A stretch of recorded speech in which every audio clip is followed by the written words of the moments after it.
الناس بتبص لك وانت سايق السكوتر ده باستعجاب يعني. جايبيه من اسكندريه.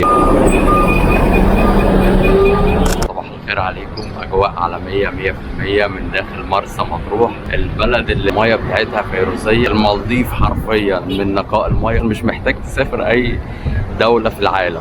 جايب السكوتر دوت جايبيه من اسكندريه، وهعمل لكم فيديو دلوقتي عليه جوله جوه مطروح، وكان في فيديو سابق كان بالليل. هنشوفوا بقى الفرق بالليل وبين دلوقتي.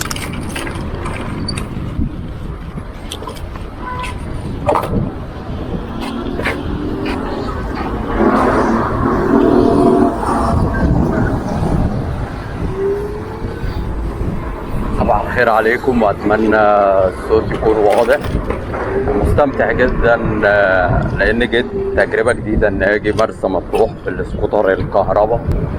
فهي تجربه حطيته في شنطه العربيه.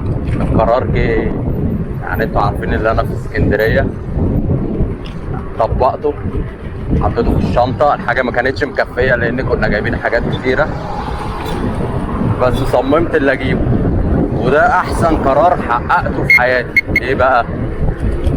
بلف بيه مطروح، لفيت بيه الفيديو اللي فات، كانت الدنيا زحمه جدا وخلاني الف بكل سهوله. لو كنت بنزل بالعربيه كنت اقعد لي 4 ساعات وكنت هتخنق.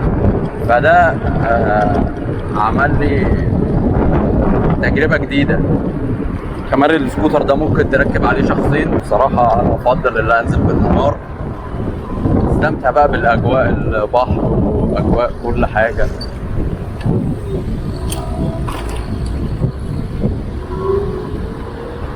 عاملين اللي هو على اليمين ده لسه جديد، ده تقريبا كازينوهات بقى، زي بيقلدوا كازينو الشاطبي زي عندنا في اسكندريه. الموضوع برضو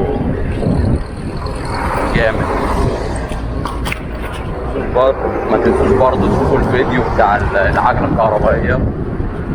كنا طالعين برضو جوله حلوه. الهوا حاسس الهوا وش شويه، فمش عارف بقى مؤثر على الصوت ولا كده كويس سامعيني. وما تنسوش برضو الاشتراك في القناه، عشان ده برضو بيتعبني كتير.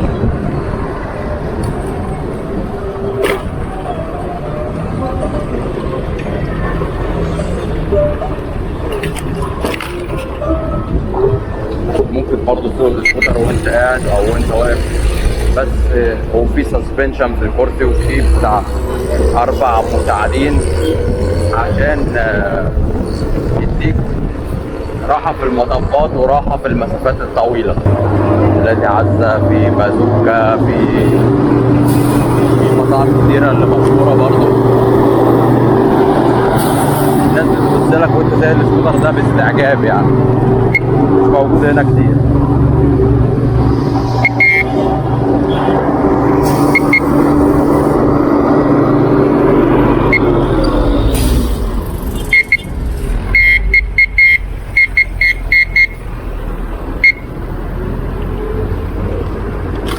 اتمنى ان كان الفيديو عجبكم. ما تنسوش تشوفوا فيديوهاتنا السبع تستمتعوا منها جدا. كان معكم مينا ماهر من محل ويل بايك، والبراند الثاني بتاعنا التخصص الكهرباء فيوتشر ويلز. ويل بايك متخصص في العجل الاستيراد خارج والعجل الكسر زيرو والبراندات العالميه. شكرا، سلام.